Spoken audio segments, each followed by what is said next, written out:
السلام عليكم، ازيكم يا حبايبي؟ عاملين ايه؟ اللهم صل على سيدنا محمد. عملنا بقى المحشي ده النهارده اهو.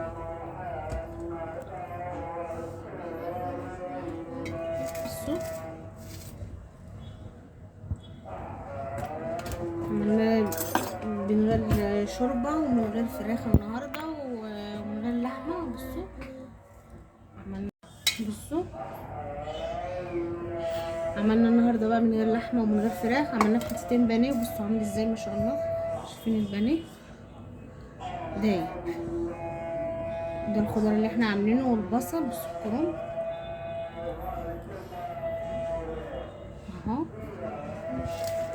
وطبعا عملت جنبه بقى طبق تشكيله كده من الباذنجان والكوسه والفلفل. بصوا ما شاء الله. يا رب لو عجبك الفيديو ما تنسيش تشتركي معايا وتعملي شير او لايك، ويلا نشوف مع بعض الطريقه عملناها ازاي.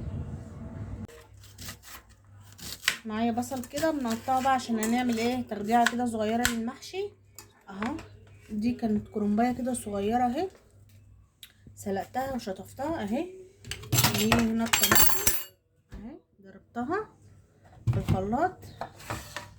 هنخدع بقى البصل مع بعضنا كده هعمل النهارده من غير المحشي ده، من غير لحمه، من غير فراخ. عندي كيس بانيه، ممكن احط البانيه في الحله من تحت واسوي عليه المحشي. هنشوف مع بعض. الاول هخدع، الاول هحط زبده ونخدع وارجع لكم. كده البصل معايا يا دوبك حطيت له رشه من الملح ولون،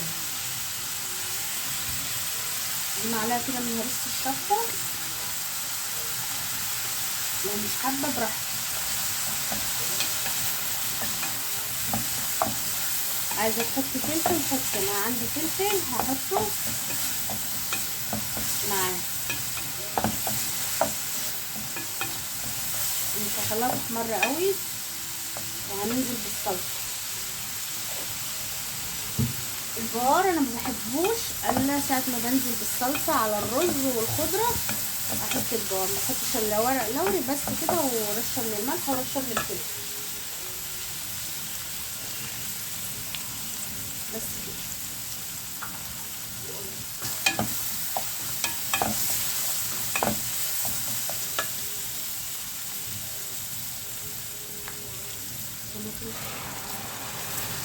نعملها في الصينيه عشان ايه،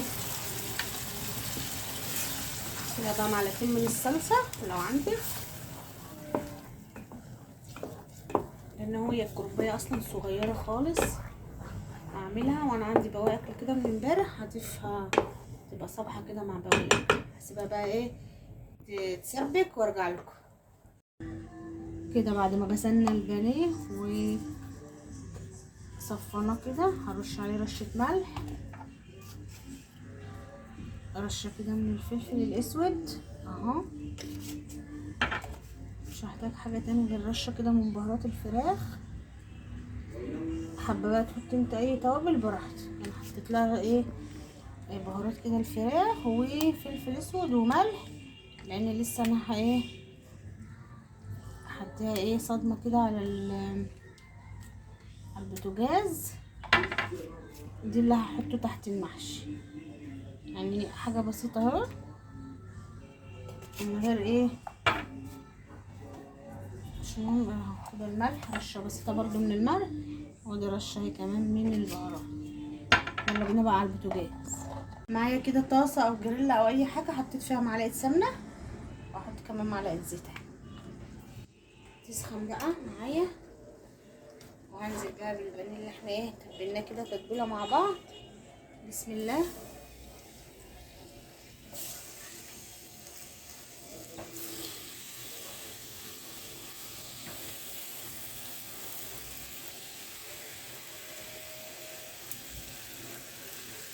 يا دوبك هنديله صدمه مع الوش ده والوش ده.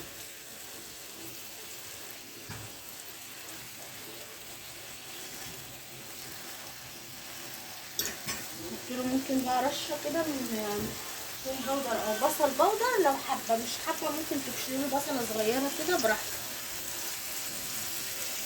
رشه كده بسيطه. ده ثوم بودر وبصل بودر. مش هاجي جنبها إلا لما ايه ياخد لون اهو.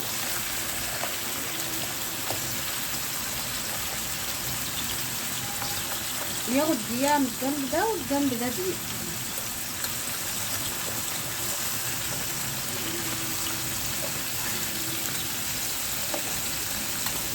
السمنة والزيت دي هنحطها برضو في الحلة بقى. انا هطفي بقى عليها، احنا كده عرفنا الطريقة اهي. هطفي عليها ممكن لحمة، لو عندك لحمة اللي هي الستيك دي ممكن تحطيها بدل البانيه عادي. هي كده خلاص معايا كده. هطفي عليها بقى ونكمل بقى مع بعض المحشي. بصوا كده الحلة كده فرشتها ورقة كده خضرة من بتاعة المحشي اهي. قطعت هنا الاول بصلايه وفلفلايه وطماطمايه. لو موجود عندك فلفل وطماطم ماشي، مش حابه بقى اي خضار من ده براحتك اهو.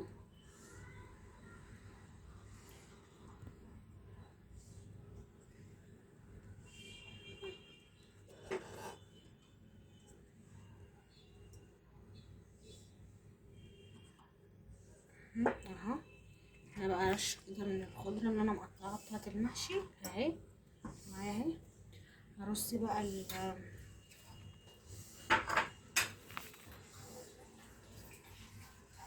هرص بقى هنا البانيه كده اهو.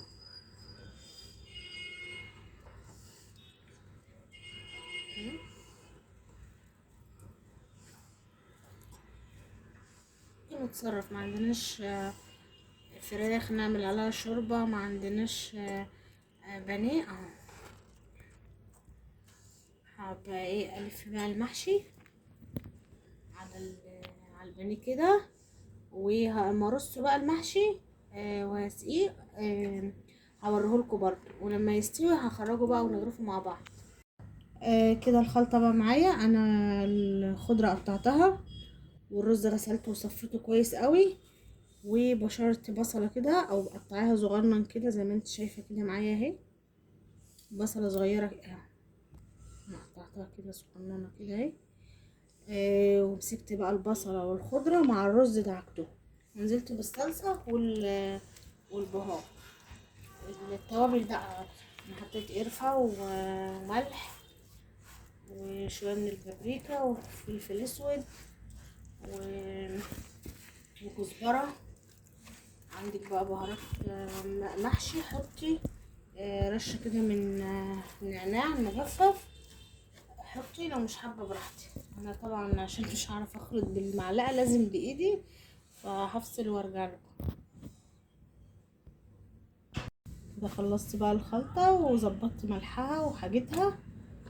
رشه كده من الزيت. ادي الحله اهي بقى اللي هنحشي فيها. بسم الله الرحمن الرحيم. ورق كده